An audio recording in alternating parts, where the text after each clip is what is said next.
puderem abrir a palavra do Senhor no livro de Eclesiastes, capítulo 3. A gente já encaminhou até o final do capítulo 3 na pregação passada, mas hoje a gente vai voltar aos primeiros 15 versículos. Hoje a gente termina o capítulo 3, expondo o Eclesiastes 3, de 1 a 15. De 1 a 15. Queria que você prestasse muita atenção na leitura da palavra do Senhor. Muita atenção. Diz assim: tudo tem seu tempo determinado, e há tempo para todo propósito debaixo do céu. Há tempo de nascer e tempo de morrer. Há tempo de plantar e tempo de se arrancar o que plantou. Tempo de matar e tempo de curar. Tempo de derribar e tempo de edificar. Tempo de chorar e tempo de rir. Tempo de prantear e tempo de saltar de alegria. Tempo de espalhar pedras e tempo de ajuntar pedras. Tempo de abraçar e tempo de afastar-se de abraçar. Tempo de buscar e tempo de perder. Tempo de guardar, tempo de deitar fora. Tempo de rasgar e tempo de coser. Tempo de estar calado e tempo de falar. Tempo de amar e tempo de aborrecer, tempo de guerra e tempo de paz. Que proveito tem o trabalhador naquilo que se afadiga? Viu o trabalho que Deus impôs aos filhos dos homens para com ele os afligir. Tudo fez Deus formoso no seu devido tempo. Também pôs a eternidade no coração do homem, sem que este possa discernir ou descobrir as coisas que Deus fez desde o princípio até o fim. Sei que nada há melhor para o homem do que regozijar-se e levar vida regalada, e também que é dom de Deus que possa o homem comer, beber e desfrutar o bem de todo o seu trabalho. Sei que tudo quanto Deus faz durará eternamente. Nada se lhe pode acrescentar e nada lhe tirar. Isso Deus faz para que os homens temam diante dele. O que já foi, o que é, já foi, e o que há de ser, também já foi. Deus fará renovar-se o que passou. Até aqui a leitura da palavra de Deus. Queria convidar as crianças que pudessem vir até aqui à frente.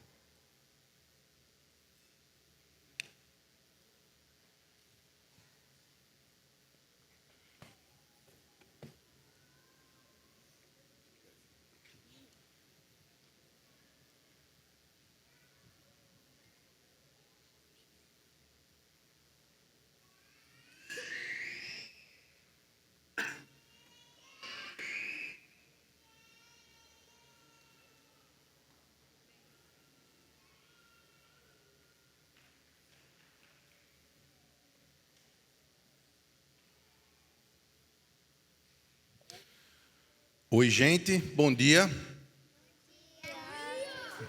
Deixa eu fazer uma pergunta para vocês. Quem aqui quer dirigir? Todo mundo quer dirigir, né? Dirigir é... O que é dirigir? É você dirigir drive. Tá bom. Tem muita... Quem aqui quer dormir tarde, a hora que quiser dormir? Todo mundo quer fazer isso. A Bíblia está ensinando aqui algo muito importante para a gente. A Bíblia está dizendo que há tempo para todas as coisas debaixo do céu. Vai haver um dia em que vocês vão crescer e vocês vão poder fazer coisas que só os adultos fazem. E a coisa mais linda do mundo é a gente se lembrar que esse texto que a gente leu tem um versículo que diz assim: Deus fez tudo formoso no seu devido tempo. Vocês estão na infância, vocês são crianças. E seria a melhor coisa para vocês se vocês vivessem, fossem tratados, crescessem e brincassem como crianças. Crianças que são. Jesus ama as criancinhas. Ele ama a idade de vocês. E o desenvolvimento de vocês não está no fato de vocês fazerem coisas que só os adultos podem fazer. Aproveitem o tempo. Que os pais de vocês saibam aproveitar o tempo de vocês. Eu vou dizer algo aqui que talvez vocês nem gostem tanto, mas é importante que os pais de vocês saibam que todas as telas que vocês estão vendo hoje em dia podem ser prejudiciais no futuro para vocês. É importante que vocês brinquem, que vocês sejam cada vez mais amigos uns dos outros e que amem sempre a Jesus como a coisa mais importante, porque para isso sempre é o tempo certo. Sempre é tempo da gente amar a Jesus, desde criancinhas até quando a gente cresce bastante. Tá bom? Posso orar com vocês? Senhor Deus, nos ajuda a ser crianças do Senhor. Que a gente aproveite o tempo para brincar, nos divertir e amar Jesus. Em nome de Jesus. Amém. Podem sentar lá, queridos.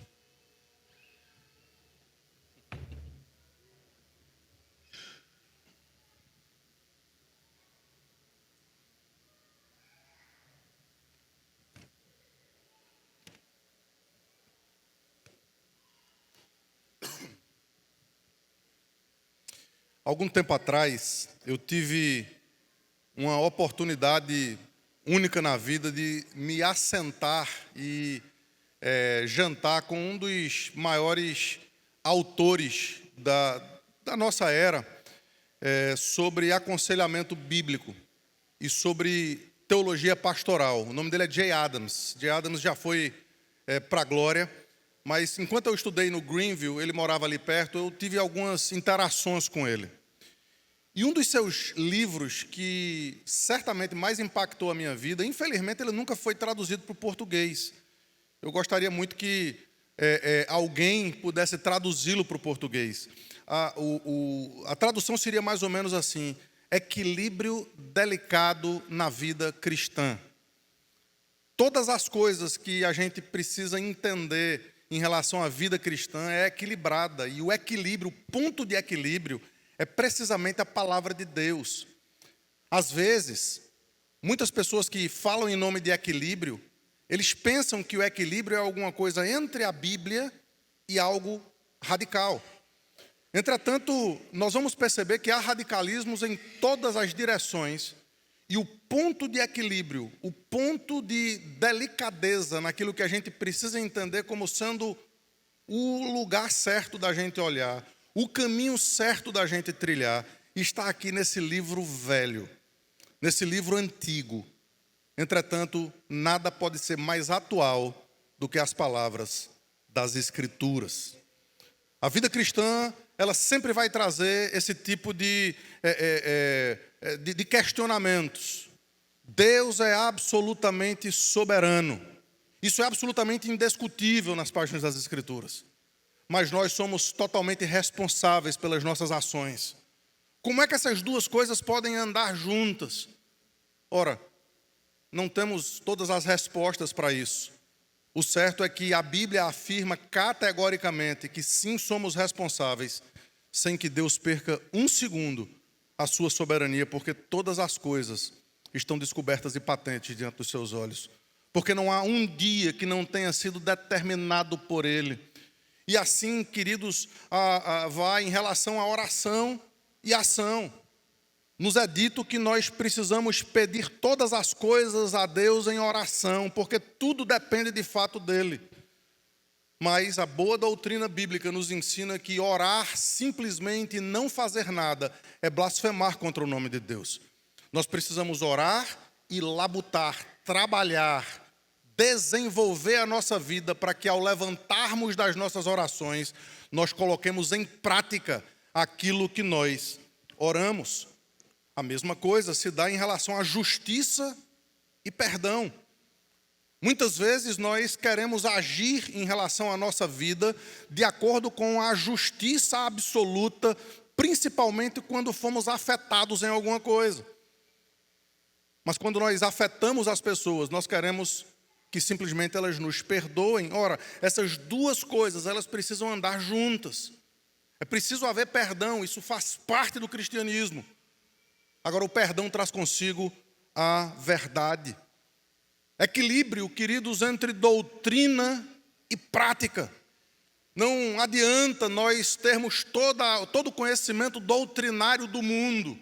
Não adianta nós sabermos todas as confissões de fé memorizadas na nossa mente. Não adianta nós respondermos todas as perguntas teológicas, nós ganharmos todos os debates possíveis, se na nossa vida prática nós não vivemos de acordo com aquilo que cremos. Se na nossa vida prática nós simplesmente negamos aquilo que dizemos crer. Precisamos de equilíbrio na vida cristã. Fé e obras. Quantos anos, quantos séculos de discussão. A Bíblia nos diz que nós somos salvos pela fé e pela fé somente. Que não há em nós absolutamente nenhum tipo de méritos ou nenhuma das nossas obras pode impressionar a Deus. Porque pela graça sois salvos por meio da fé. Isso não vem de vós, é dom de Deus e não vem das obras para que ninguém se glorie. Entretanto, o versículo seguinte diz que nós somos feitura dele, criados em Cristo Jesus para as boas obras. Porque Deus as preparou de antemão para que andássemos nelas. Fé e obras, queridos, são dois conceitos que precisam andar juntos, como Tiago e Paulo se irmanam para nos ensinar. Em relação ao tempo, não é diferente. O ponto de equilíbrio em relação ao tempo é aquilo que a palavra de Deus nos ensina. Absolutamente do nada, Deus criou o tempo de forma tridimensional. Existe na nossa mente algo que é cartesiano, passado, presente, futuro. Tudo aquilo que traz a compreensão daquilo que Deus é. E Ele criou esse tempo a partir da eternidade, que é um conceito que dificilmente um ser humano com a cabeça pequena como a nossa consegue entender. Eu, pequenininho como era, eu tentava entender a eternidade. E às vezes até a gente achava que entendia quando a gente pensava em viver eternamente, em nunca morrer, em ter para sempre, porque a gente tem essa perspectiva de que a coisa caminha naquela direção. Só que quando a gente parava para pensar na eternidade para trás, a gente dizia, não, peraí, bugou aqui, como é que isso funciona? Porque nós pensamos cronologicamente. Entretanto, há uma palavrinha na Bíblia chamada kairos, que é o tempo de Deus em relação à eternidade. É um tempo que nós não conseguimos entender. Quando Jesus estava sendo assunto aos céus, e os discípulos perguntaram para ele, é esse o tempo em que restaures o reino a Israel? Eles estavam usando a palavra cronos. E Jesus responde para eles assim, não vos compete conhecer tempos ou épocas que o Pai reservou pela sua exclusiva autoridade. Não vos compete conhecer nem o cronos, nem o kairos. A eternidade pertence a Deus. Há coisas na sua mente que nós não conseguimos compreender. E é aqui, queridos, que Salomão nos leva nesse texto. Versículo 1, tudo tem o seu tempo determinado e há tempo para todo o propósito debaixo do céu. Mais do que nunca a expressão debaixo do céu precisa ser compreendida aqui. Mesmo aqui, o Deus soberano tem absolutamente tudo sob o controle do que acontece desse lado da glória, desse lado do céu. O Salmo 139 certamente é um dos salmos favoritos de muita gente. E ele diz que cada um dos meus dias foi escrito e determinado quando nenhum deles havia ainda.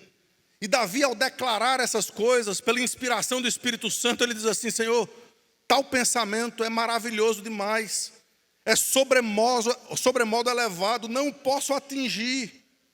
Veja, se Davi, inspirado pelo Espírito Santo, a escrever essas palavras absolutas, perfeitas, lindas, poéticas, ele escreveu dizendo que ele não conseguia compreender, queridos, não estranhe o fato de nós também não conseguimos compreender todas as coisas. Não estranhe o fato de que, se nós entendêssemos todas as coisas do jeito que elas são, nós não precisaríamos de fé. Porque fé é a certeza de coisas que não se veem. É a convicção de fatos que ainda não aconteceram.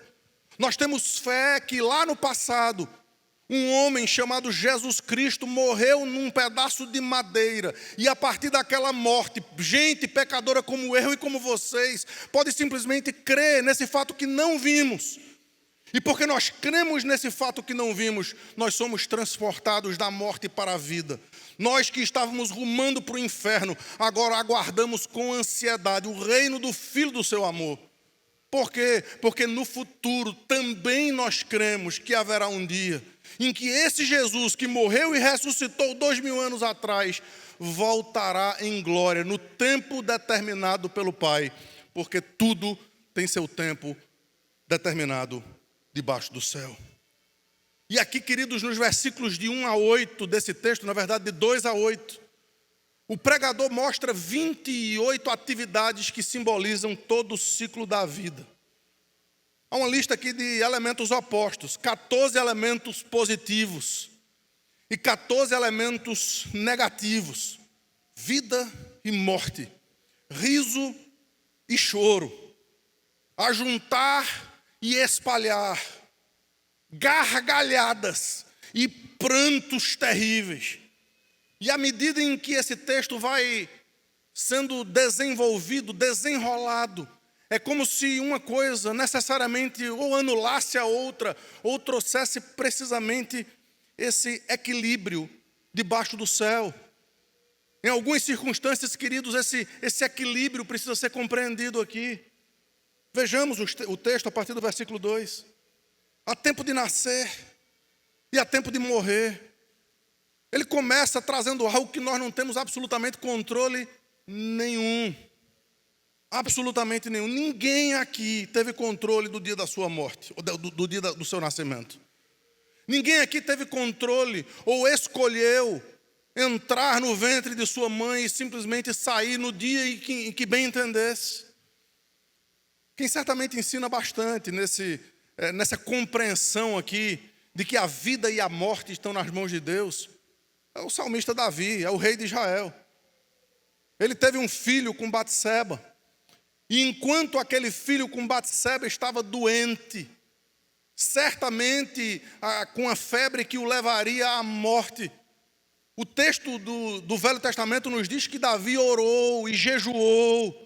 O texto nos diz que Davi buscou a presença de Deus, ele se vestiu com panos de sacos, ele colocou cinza sobre a sua cabeça, ele rejeitava qualquer tipo de refeição. Ele clamava, ele pedia a Deus enquanto havia vida. E por conta daquele sofrimento que Davi teve enquanto seu filho vivia, os servos ficaram extremamente temerosos quando o filho finalmente morreu. E eles disseram: quem é que vai dar essa notícia para Davi? Vai tu, porque eu não vou não. Rapaz, olha ele como é que ele está. Ele pensa que o filho está vivo e está desse jeito. Se a gente disser que ele morreu, esse homem vai infartar. E enquanto eles discutiam aquilo, Davi percebeu que tinha alguma coisa errada. E ele disse: o menino morreu.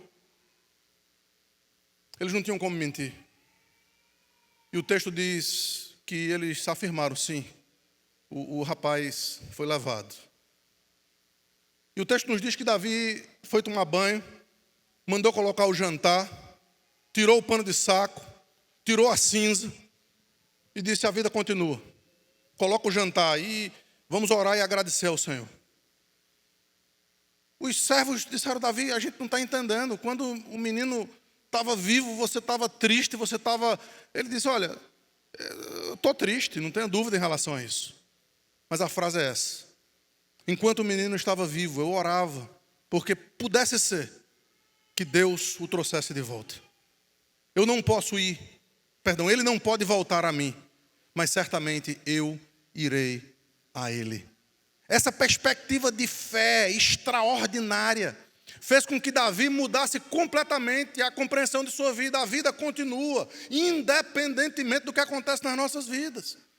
Nós precisamos entender, queridos, que de forma linda e extraordinária é a Deus que pertence a vida e a morte. Há tempo de nascer e há tempo de morrer. Há tempo de plantar e há tempo de se arrancar o que plantou.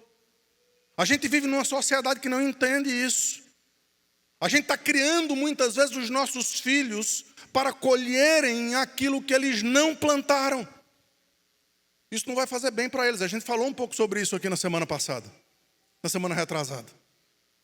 A gente precisa entender que quando nós colhemos aquilo que não plantamos, certamente nós estamos fazendo com que uma das etapas mais importantes da vida não seja compreendida.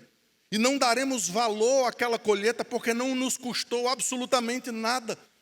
É por isso, queridos, que como homens de Deus, como mulheres, como crianças e meninos, nós precisamos entender a necessidade de plantar, de trabalhar, de lutar, de fazer com que a nossa vida tenha um sentido na qual nós mesmos, com a graça, com a misericórdia e pelo poder de Deus, estaremos trabalhando com as próprias mãos, para que lá na frente a gente possa não apenas colher, mas ter com que atender ao necessitado. É o que diz a palavra do Senhor, extremamente prático. Versículo 3, queridos, se é uma coisa que Davi não é aqui, que Salomão não é aqui, é politicamente correto. Ele diz: há tempo de matar, e tempo de curar, tempo de derribar, e tempo de edificar. Nem tudo precisa ser preservado. Nem tudo precisa ser preservado. Há momentos em que nós precisamos tomar decisões drásticas, difíceis, de mudança, de deixar para trás. Quando eu resolvi ir para o seminário, alguém me disse que pontes precisavam ser destruídas. Queridos, há tempo de destruir. Há coisas na nossa vida que precisam ser destruídas, mortas, mortificadas, para que o nome de Cristo, a história de Cristo, para que a soberania de Deus possa de fato fazer diferença na minha e na sua vida.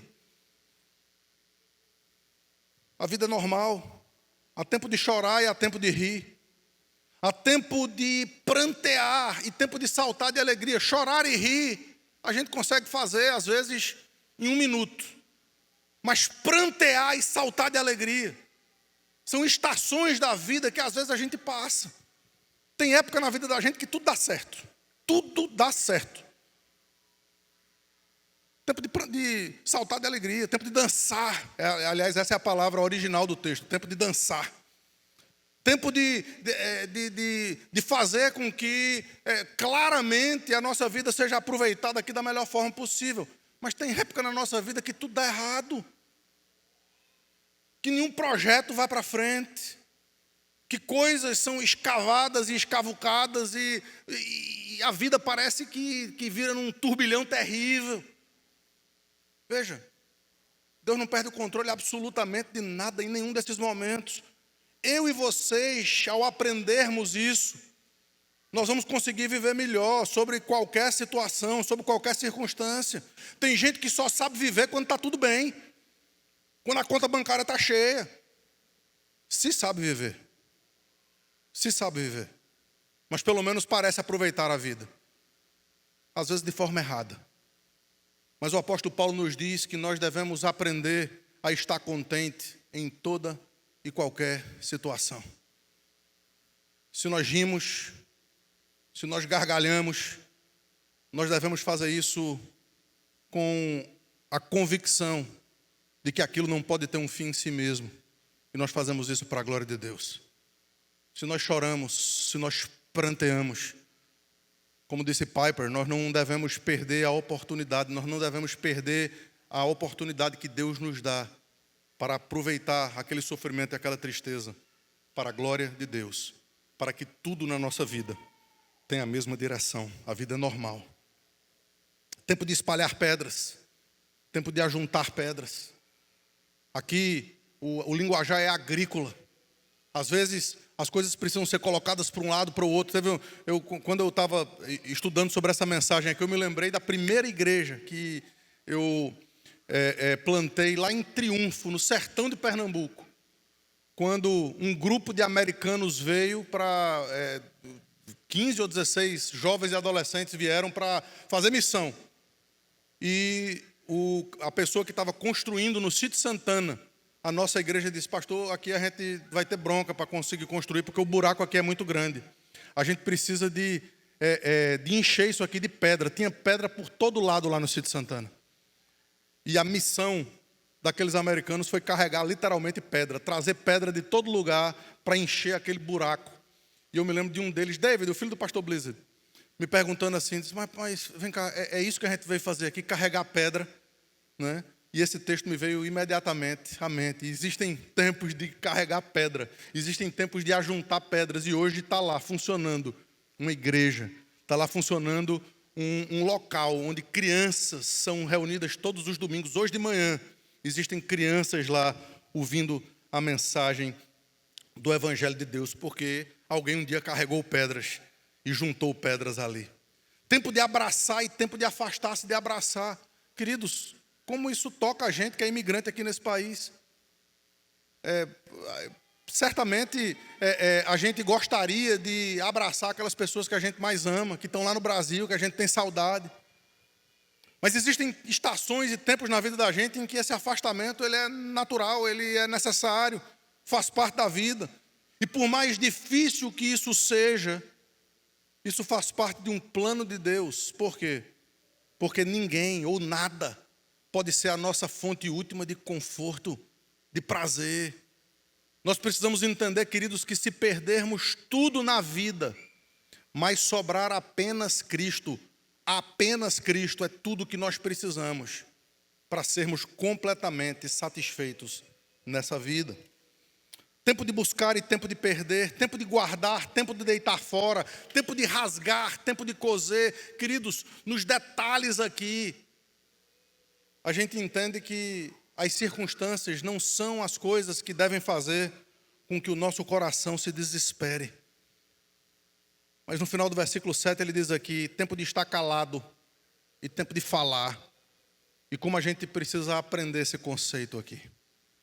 Como a nossa sociedade nos nossos dias, pessoas se calam na hora que precisam falar. E pessoas falam na hora que precisa calar. Aqui, queridos, há um ensinamento extraordinário. Aqui há uma pitada de sabedoria que eu e vocês precisamos aprender na própria palavra de Deus. A língua é certamente um dos órgãos do corpo humano que mais nos fazem pecar.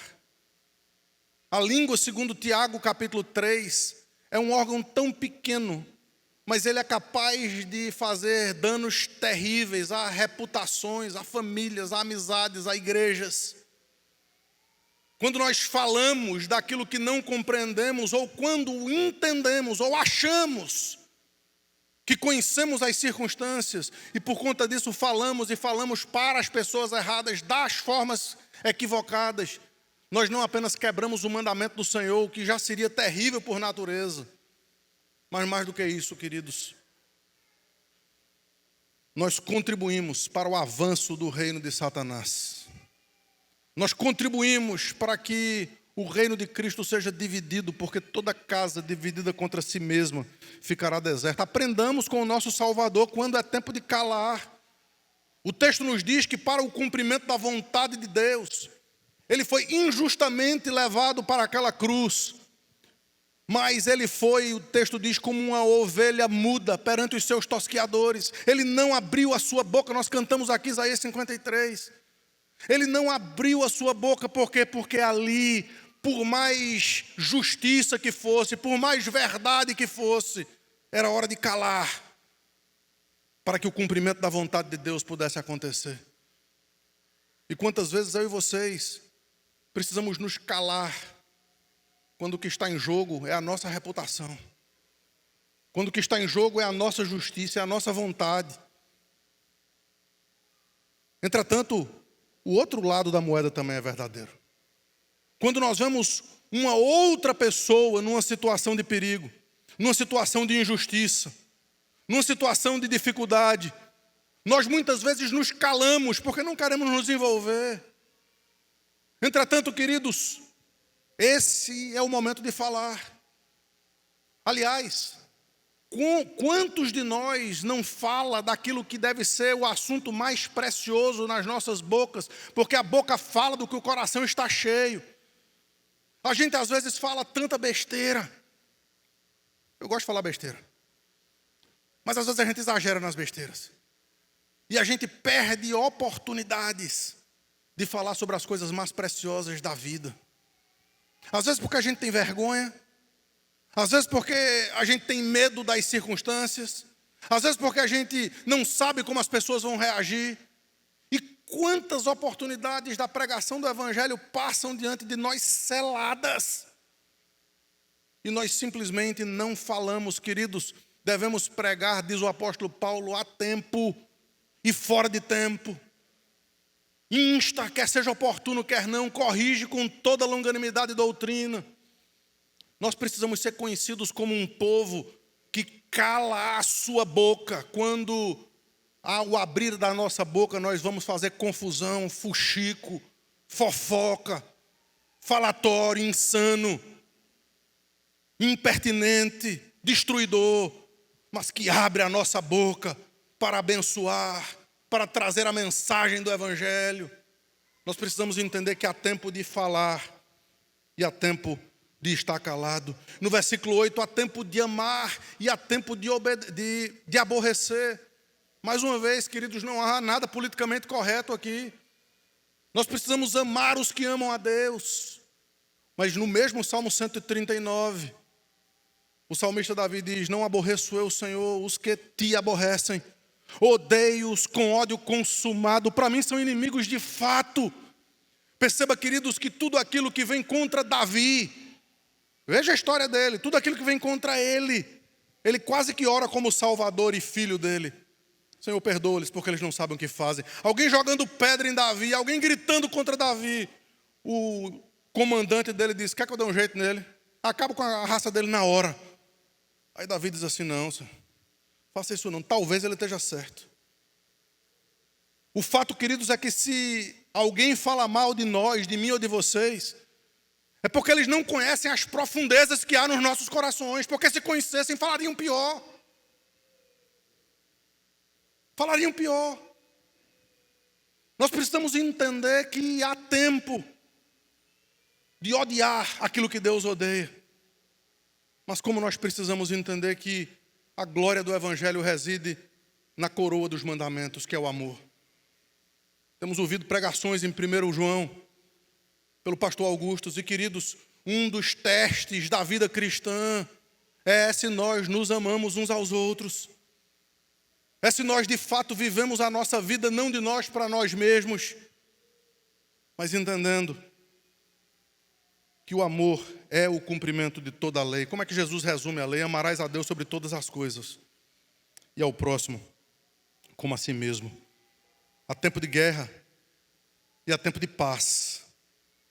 E com isso o Salomão fecha aqui, e mais uma vez o Davi é exemplo aqui. Davi, queridos, estava em paz na hora errada. Ele estava em paz quando ele devia estar na guerra.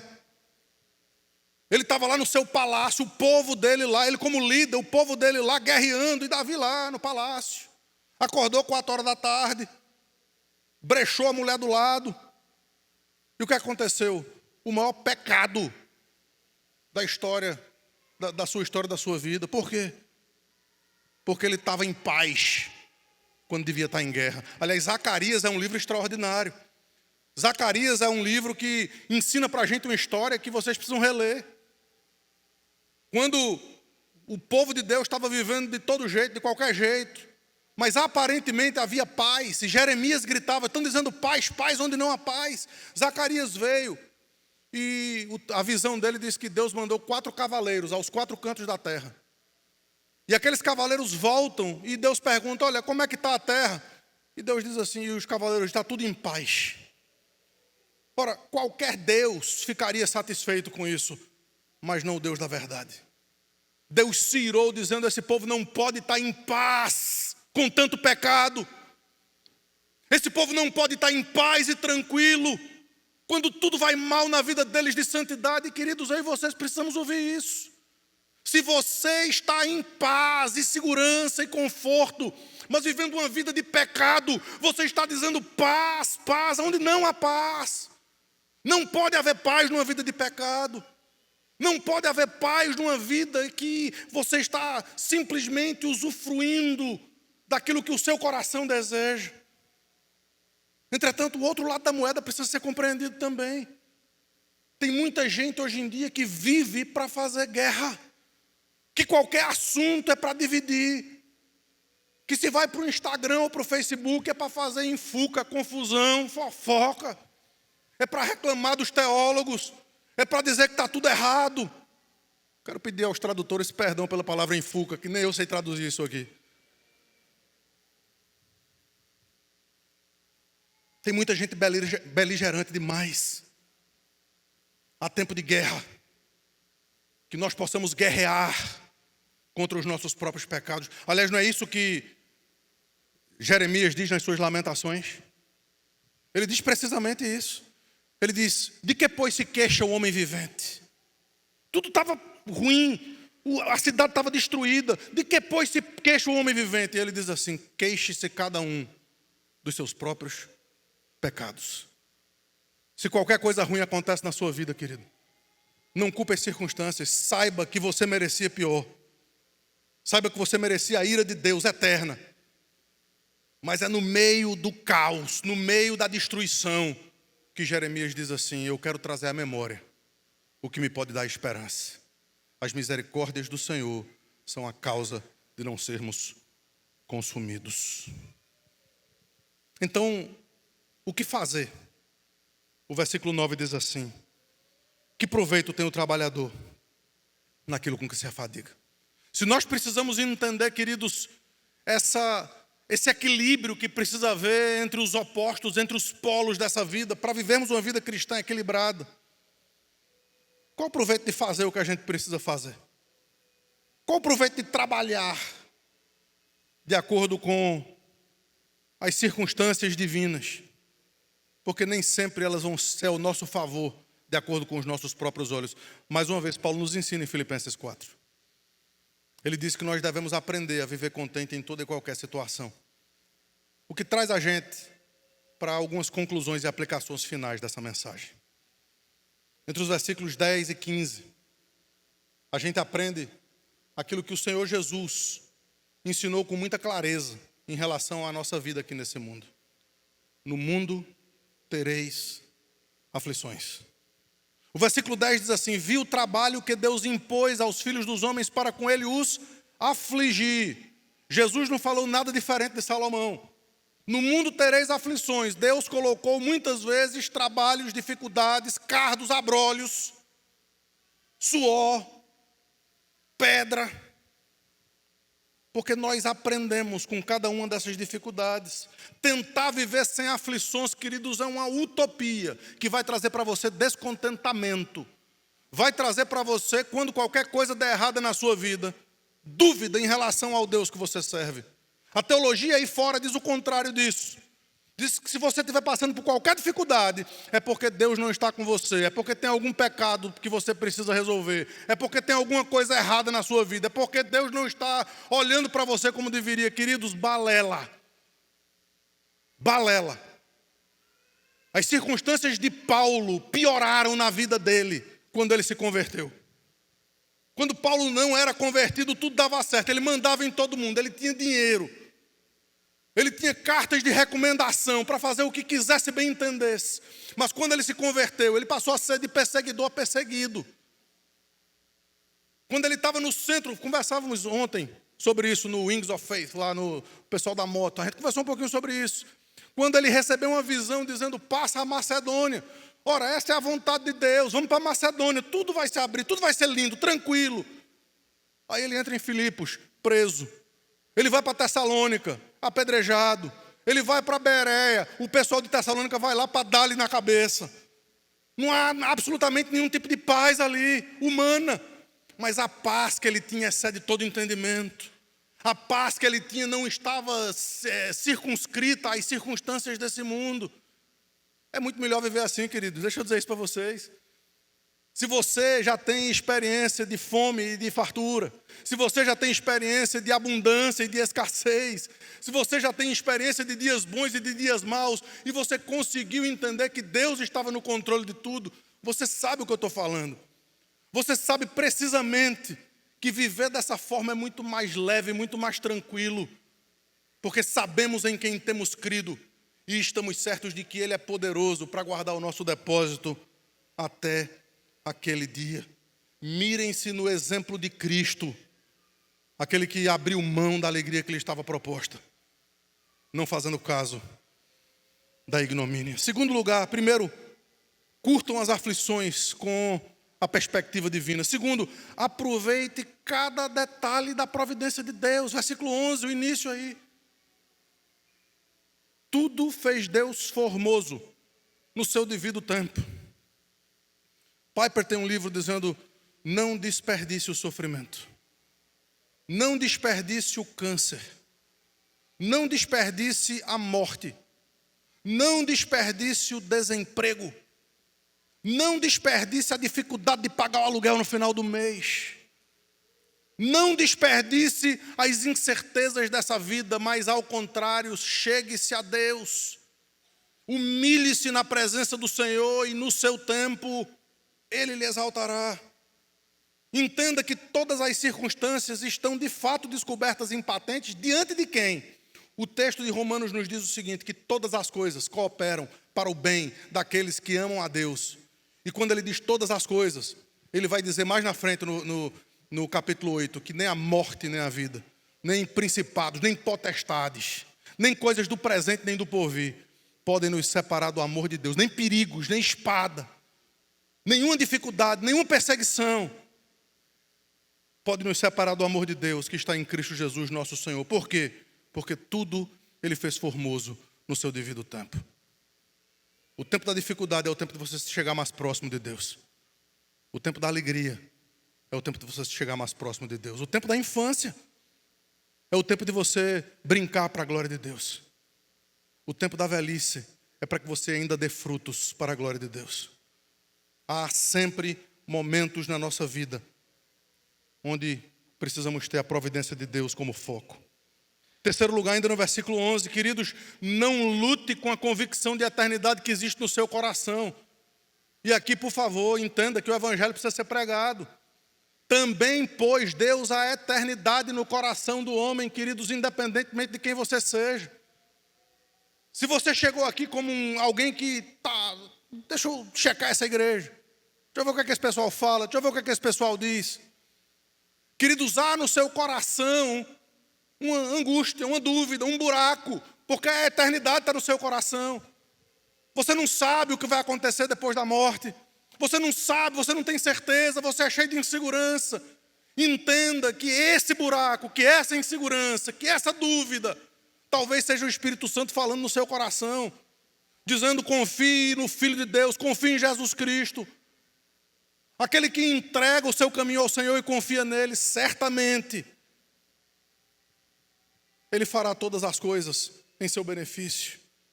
E veja, eu não estou falando aqui de prosperidade, tá? Eu estou falando que nessas circunstâncias da vida, Ele está conosco. Agora, ainda que você que não conhece a Cristo tenha essa eternidade no seu coração, e quem sabe hoje de manhã, ouvindo o Evangelho, se entregue a Cristo para a honra e glória do seu nome.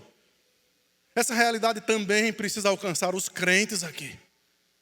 Tem muito crente aqui, queridos, vivendo como se o mundo tivesse um fim em si mesmo. Vivendo com um fim no aqui e no agora, construindo castelos, construindo sonhos que são tão pueris quanto a vida de Salomão, construindo ideias e coisas, queridos, que não vão trazer para você a verdadeira alegria, o verdadeiro contentamento, porque esse só se encontra em Cristo Jesus. Esse só se encontra na pessoa do seu Salvador. Deus pôs a eternidade no coração do homem. Quarto lugar, não viva a curiosidade do desconhecido. Uma vida equilibrada, queridos, não vai ficar tentando tatear aonde não consegue achar. Ainda no versículo 11 ele diz: sem que este possa descobrir as obras que Deus fez desde o princípio até o fim. Em Gênesis capítulo 3, todo o problema da existência humana se deu por conta de uma curiosidade, de um desejo de conhecimento que a mulher teve. Ela viu aquele fruto e ela disse: olha, isso não pode fazer tanto mal. Esse conhecimento não pode ser tão ruim. Deus disse: não coma do fruto do conhecimento do bem e do mal. Tem muita gente, queridos, aqui, buscando conhecimento pueril, buscando conhecimento da vida alheia, buscando conhecimento daquilo que não vai edificar. Não façam isso. A gente não consegue discernir a eternidade. A vida é boa demais para a gente desperdiçar. Eu citei aqui Atos capítulo 1, não vos compete conhecer tempos ou épocas. Não vão atrás dessas teologias e dessas teorias que datam todas as coisas. Deuteronômio 29 é um texto conhecido, que diz que as coisas reveladas, elas pertencem a nós e aos nossos filhos. Mas as coisas encobertas pertencem a Deus. Não queiram saber se Adão tinha umbigo ou não. Não queiram saber o que Jesus fez entre os 12 e os 30 anos de idade. Não queiram saber o que era que Jesus estava escrevendo no chão quando aquela mulher estava sendo trazida para perto dele. O texto não fala essas coisas. O texto não fala essas coisas. Tem coisas que nós não precisamos discernir. Quinto lugar, aproveite tudo com os olhos de Deus e com o foco no Senhor Jesus. Versículos 12 e 13.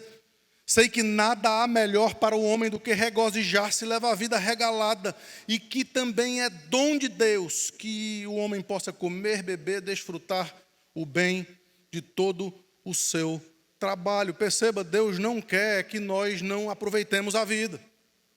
Ele só quer que nós aproveitemos a vida de forma certa. A gente já falou sobre isso no domingo passado também. Deixa eu perguntar para vocês, quem é que aproveita mais a vida, o rico ou o pobre? Tem piada sobre isso, tá? Eu já falei que festa de rico é chato demais. Você não pode fazer nada. Come pouco, tem que se comportar, tem que às vezes vestir umas roupas estranhas, esquisitas. Festa de pobre não, meu amigo, é bom demais. Você vai, é tudo, é guaraná na hora que você chega. É extraordinário, né? As etiquetas são outras. Mas não é essa a resposta que a gente precisa dar. Independentemente de ser rico ou pobre, quem aproveita a vida é quem tem Cristo no coração. É quem sabe entender que na festa que for, você pode gostar dessas festonas aí, em que você não consegue nem olhar para o lado porque tudo é tão burocrático. Mas você pode também aproveitar essas festas legais que tem por aí, desde que o seu coração esteja no Senhor. Desde que o seu comportamento, a sua vida, a sua alma, a sua mente seja dele. Nada há melhor para o homem do que viver dessa forma e desfrutar o bem do teu trabalho. Mas faça isso de acordo com a palavra de Deus. Tenha Jesus no coração. Sexto e último lugar, olhe circunstâncias e aprenda o que Deus quer nos ensinar. Dentro de tudo isso aqui, a gente chega agora aonde Salomão havia começado o livro de Provérbios. O livro de Provérbios, ele tem, pelo menos em duas instâncias, o foco do temor do Senhor. O temor do Senhor. Tem muita gente hoje temendo a coisa errada. E esse equilíbrio da vida cristã, ele traz para mim e para vocês nada mais do que isso. Veja aí, versículo 14. Sei que tudo quanto Deus faz durará eternamente. Nada se lhe pode acrescentar e nada lhe tirar. Isso faz Deus para que os homens temam diante dele. O temor ao Senhor é o princípio da sabedoria. Tem muita gente vivendo hoje temendo a homens, temendo as circunstâncias, temendo aquilo que vão falar, aquilo que vão dizer. Jovens que não se posicionam no aspiral do silêncio que existe hoje em dia. Eles não se posicionam, por quê? Porque eles temem a outras coisas que não a Deus. Homens e pais de família que se comprometem na sua moral e na sua ética em relação às coisas que fazem no seu trabalho, fazem por quê? Porque temem as circunstâncias mais do que temem a Deus. Pessoas que buscam prazeres alternativos, que não simplesmente com a sua esposa e com a sua família e com os olhos da sua mocidade, o fazem por quê? Porque temem mais os vazios do seu coração do que necessariamente ao Senhor. Queridos, o temor ao Senhor é o que vai nos fazer entender o equilíbrio da vida cristã. Ele parte, queridos, do Cronos para o Kairos. Versículo 15, talvez, e aqui a gente conclui. O que é, já foi. E o que há de ser, também já foi. Deus fará renovar-se o que passou. Ele aqui volta ao versículo 1. Tudo tem Deus no seu precioso tempo. Todas as coisas estão descobertas e patentes nos seus olhos. Aquilo que já aconteceu está nas mãos de Deus, tanto quanto aquilo que ainda não aconteceu. Na verdade, tudo já foi diante dos olhos de Deus.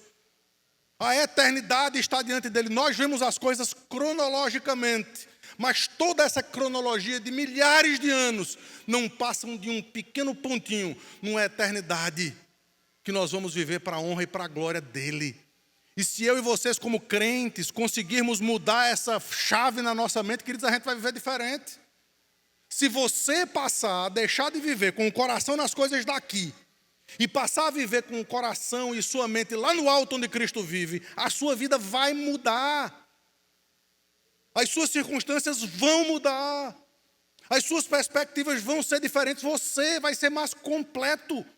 Porque a sua felicidade, a sua paz, o seu conforto não vai depender de alguma coisa que, se tirada, vai trazer para você insatisfação.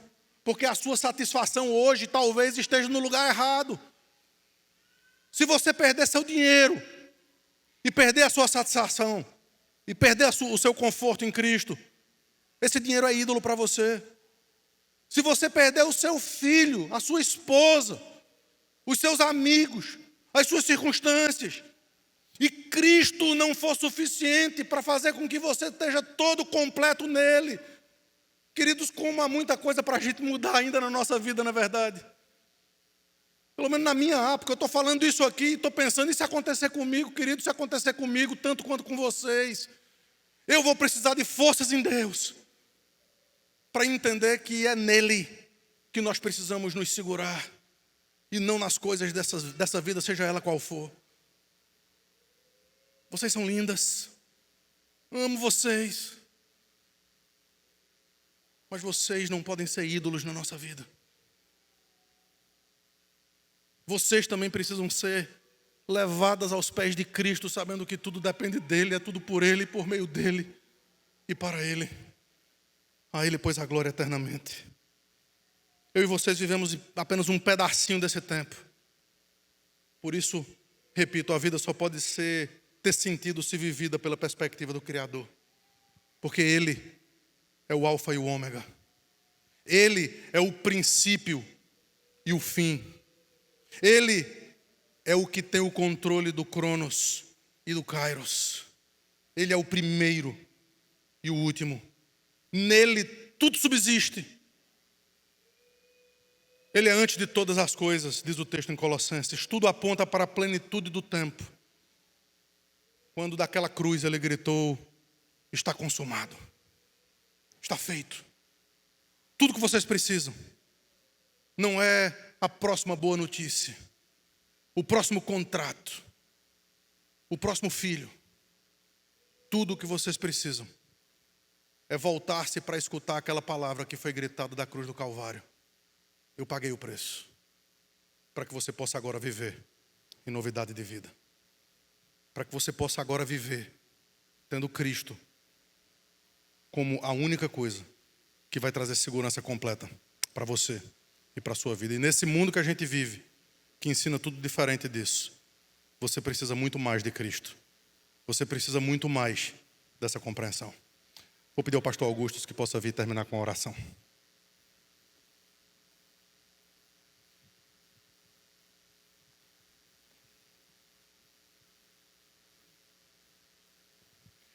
Louvado seja Deus pela palavra abençoada nessa manhã. Vamos ficar em pé.